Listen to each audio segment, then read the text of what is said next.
Hello everyone, welcome back to my YouTube channel, and on today's video we are making banana puff puff. This puff puff recipe is definitely a must try. Sit back and relax, let's get started. Because we are making banana puff puff, you should know that the main ingredient for this recipe is banana. So the first thing you want to do right now is to get your bananas, ripe bananas by the way, peel their backs, put them in a bowl and mash until a puree is formed. You can as well leave some chunks of bananas inside if that's what you want. Just adjust this recipe to your preference. Please ignore the size of these bananas. I will do better next time, okay? I used 4 small size bananas. You can use 4, you can use 5. Just do anything you like.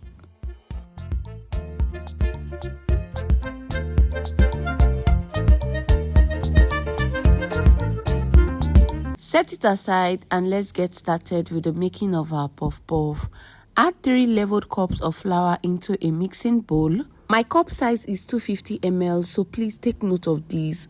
Make sure you are using the accurate measurement for your recipe to come out nice. Going with some sugar, yeast, a pinch of salt, and some banana flavor. The banana flavor is optional. I'm adding it because of the size of the banana I used for this recipe. Mix everything together. Create something like a well in the middle because we're about to add in the wet ingredients. First, you'll be adding some water followed by the banana puree we made earlier.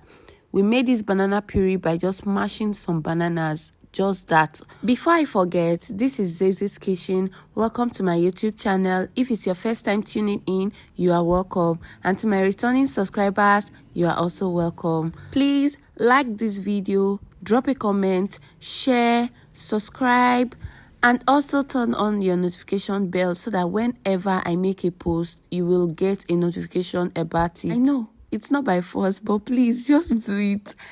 Now, you want to drop all your gadgets like your whisk and use your hand to just bring everything together. If the water is not enough, you can add more water. But for these 3 cups of flour, I use a total of one cup and a half of water to just bring everything together like this. And you can see it's in the right consistency. Yeah, I'm just scraping the edges of the bowl because nothing must go to waste and all of them will rise together. We are going to cover this bowl, keep it in a warm place to rise for at least 1 hour so it can double in size. If you don't want to wait for that long time, you can use warm water and in about 20 minutes, your puff puff should have doubled in size. So do whatever works for you. 1 hour later, this is what we have. Can you see that? It has doubled in size. And yeah, that's pretty much it.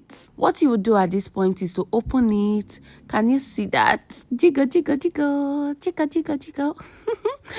Hey, now remove the air bubbles and it's time for us to fry these bad boys. If you are a certified follower of Zezi's Kitchen, by now you should know how to come up with round shape puff puff. I'm not teaching you that in this video, but you can check my previous video on how to make puff puff and you will get it right. Drop your puff puff balls into the hot oil and immediately you do a test with one. It should float to the top. If it does not float to the top, please just throw everything away and go and sleep. But I bet if you follow this recipe and all the tips I'll be giving, your puff puff will come at nice. As far as it is my recipe, it will definitely come at nice. Now fry these until they are golden brown. If you like your puff puff darker than this, you can as well fry it a little bit more. But as per say, na puff puff are they fry and not be sacrificed. I love my puff puff like this. This golden puff puff is nice and perfect for me. Take out the puff puff from the oil, place on a paper towel to drain out excess oil, and just like that, your puff puff is ready. Just serve and enjoy. Is this something you would love to try? Let me know in the comment section, and don't forget to like, share, subscribe to my YouTube channel. See you in my next video. Bye, and thanks for watching.